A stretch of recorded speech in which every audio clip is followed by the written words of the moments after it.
Hello प्यारे बच्चों, study your future में आपका स्वागत है। बच्चों, आज की इस वीडियो में मैं आपको गुणनखंड निकालना सिखाने वाला हूं। बच्चों, अगर आपको भी गुणनखंड लगाना नहीं आता है, आप गुणनखंड को नहीं समझ पाते हैं कि कैसे हमको लगाना है, तो ये डाउट आज आपका क्लियर हो जाएगा। आज आप लगाना भी सीखोगे और दूसरों को भी बताओगे कि कैसे गुणनखंड लगाते हैं। बिल्कुल आसान तरीके से बताऊंगा, जल्दीबाजी नहीं करूंगा। आपको भी वीडियो स्किप करके नहीं देखना है। देखो बच्चों, अगर स्किप करके देखोगे ना तो हो सकता है वह पॉइंट छूट जाए जो आप ना जानते हो। तो छोटी सी वीडियो है, आराम से देख लीजिए और अच्छे से अपना गुणनखंड हल कीजिए। आइए देखिए बच्चों, यहाँ पे हमने जो क्वेश्चन लिया हुआ है, आपका क्वेश्चन है कि 12x² माइनस 7x प्लस का 1। अब ध्यान देना, सबसे पहले आपको अगर गुणनखंड है तो हमेशा ये जो चर वाली राशियां हैं यह एक क्रम में होती हैं। पहले बड़ी वाली घात रहेगी, फिर उससे छोटी, फिर उससे छोटी। जैसे कि यहाँ पे x घाते 2 है, यहाँ पे x की घात 1 है और यहाँ पे x की घात क्या होती है, 0 होती है। ध्यान देना, अगर कोई अचर संख्या लिखी हुई है तो वहाँ पे अगर हम पूछे इसमें चर संख्या की घात क्या होगी, तो ध्यान देना वहाँ पे x की पावर क्या होता है, 0। और x की पावर 0 का मतलब ही 1 होता है, तो 1 गुणे 1 क्या होता है, 1 होता है। इतनी बात समझ में आ गई। ये पहला पॉइंट आपका था। हमेशा घात के आधार पे रखेंगे, एक सीरियल वाइज से, पहले बड़ा फिर छोटा फिर उससे छोटा, यानी कि पहले 2 वाली घात, फिर 1 वाली घात, फिर 0 वाली घात। यहाँ पे x का पावर 0 होता है। इतना समझ में आ गया ना। चलिए, अब कभी कभी क्या होता है, इसी को पलट करके लिख देते हैं। कैसे लिखते हैं देखिए, यहाँ पर मैं इसका उल्टा लिख रहा हूँ थोड़ा सा।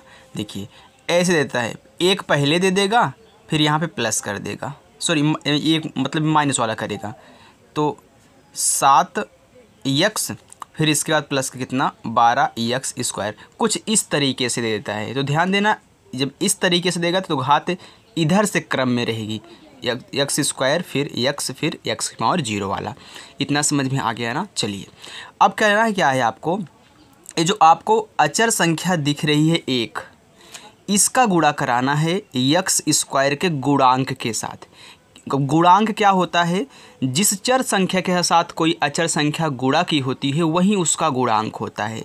जैसे यहाँ पे x² का गुणांक क्या है, 12 है, तो अचर पद का गुणा कराओगे इस 12 के साथ, तो इनका दोनों का आपस में आप क्या करोगे, गुणा करोगे। तो 1 का गुणा 12 में करोगे तो 1 गुणे 12 आपका होता है बच्चों कितना, 12 हो गया ना। अब इस 12 का कोई 2 ऐसी संख्या लीजिए, यानी कि गुणा करने पे तो 12 आए, लेकिन जोड़ना पड़े या फिर घटाना पड़े, यहाँ पे 7 आना चाहिए। तो हम जानते हैं कि हमारा होता है 4 तिहाई 12। कितना बच्चों, 4 गुणे 3 बराबर कितना, 12।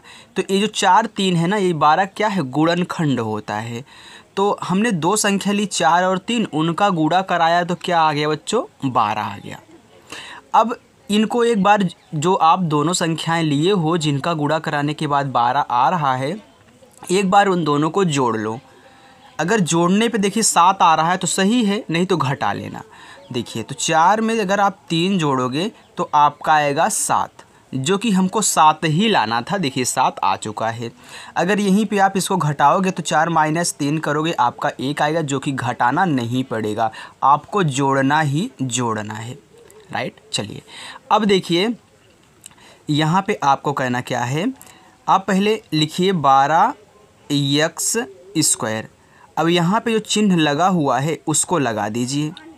अब ये दोनों संख्याएं जो आप लिए हो 4 और 3, इनको x के साथ रखना। कैसे रखना है देखिए, 4x फिर प्लस का 3x, फिर कोष्टक बंद कर देना, फिर प्लस का 1 कर देना। ये आपका आसान तरीका है।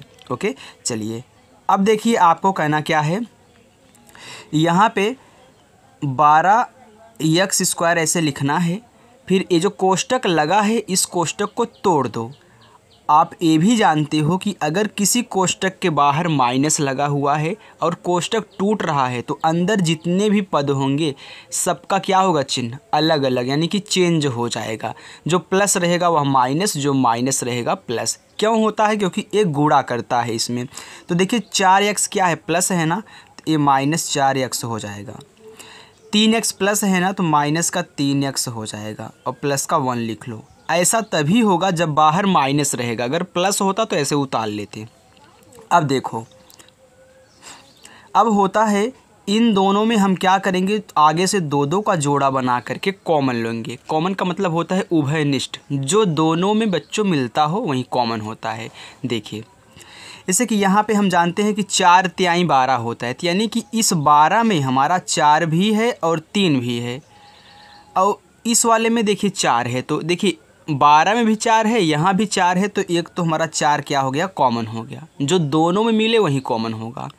यहाँ पे यक्स है, यहाँ पे यक्स स्क्वायर है, यानी कि इसमें यक्स 2 बार है, इसमें 1 बार है, तो हमको एक ही बार लेना है, क्योंकि हमको 1 बार दे सकता है, ये तो 2 बार दे सकता है, लेकिन ये 1 बार दे सकता है। तो ध्यान रखना किसी से ज़्यादा नहीं लेना है, दोनों से बराबर, जितनी औकात हो उतना लीजिए। तो इसकी औकात सिर्फ यक्स देने की है, तो हम क्या करेंगे, यक्स लेंगे। अब कोष्टक लगाइए। आपने यहाँ पे देखा कि 12 में 4 और 3 होते हैं, तो आपने 4 निकाल लिया बाहर, तो बचा आपका 3, और यहाँ से आपने 1x निकाला है, तो यहाँ पे अभी 1x हमारा बचेगा। फिर यहाँ पे देखिए माइनस, आपने पूरा का पूरा 4x निकाल लिया, यहाँ पे 4x था ही, आपने 4x निकाल लिया, तो आपका बचा कितना, 1, यानी कि यहाँ पे कुछ नहीं बचा। जहाँ पे कुछ नहीं होता वहाँ पे 1 ज़रूर होता है, तो यहाँ पे 1 बच गया। चलिए अब यहाँ पे माइनस है, तुरंत जो भी चिन्ह रहे उसको लगा दिया करिए। अब देखिए बच्चों, इसमें 3 है, तो क्या इसमें 3 है, नहीं है, यानी कि कॉमन नहीं होगा। इसमें x है, इसमें x नहीं है, यानी कि कॉमन नहीं होगा। तो कुछ भी कॉमन नहीं हो रहा, तो क्या होगा, तो ध्यान देना, लिख लो, जहाँ पे कुछ नहीं कॉमन होता वहाँ पे 1 कॉमन होता है। जैसे यहाँ पे था, तो यहाँ से मैं 1 ले लूँगा, फिर कोष्टक लगाऊँगा। अब देखिए मैंने -1 कॉमन लिया है, तो इन दोनों का चिन्ह क्या होगा, बदल जाएगा। जब भी माइनस वाली बात होगी तो चिन्ह बदलेगा। तो माइनस आपने कॉमन लिया है, देखिए ये माइनस में 3x है ना, तो अब प्लस में हो जाएगा। ये प्लस का 1 है ना, तो माइनस का 1 हो जाएगा। जब दोनों कोष्टक में संख्याएं आपकी जो आ रही हैं बराबर हो जाए तो आपका गुणनखंड सही है। अब ध्यान देना, आपको एक बार इन दोनों में से लिख लेना है, 3x - 1, एक ही बार लिखना है, 2 बार भले है लेकिन एक ही बार लिखना होता है। एक बार लिखने का मतलब है आप इन दोनों में आप कॉमन ले रहे हो, क्योंकि इन दोनों में क्या मिल रहा है, यही कॉमन मिल रहा है। अब देखिए यहाँ पे 4x, इसको लिख लीजिए, फिर माइनस का 1 लिख लीजिए। ये आपका क्या हो गया बच्चों, आंसर हो गया। यही आपका क्या है, गुणनखंड है। बच्चों अगर आपको हमारी वीडियो पसंद आई हो तो बच्चों वीडियो को लाइक करके ज़रूर जाइएगा। अगर हमारा पढ़ाने का तरीका, समझाने का तरीका आपको बेहद पसंद आया हो तो चैनल को सब्सक्राइब और वीडियो को शेयर जरूर करें। थैंक यू बच्चों, मिलते हैं ऐसे ही नेक्स्ट वीडियो में, तब तक के लिए बाय।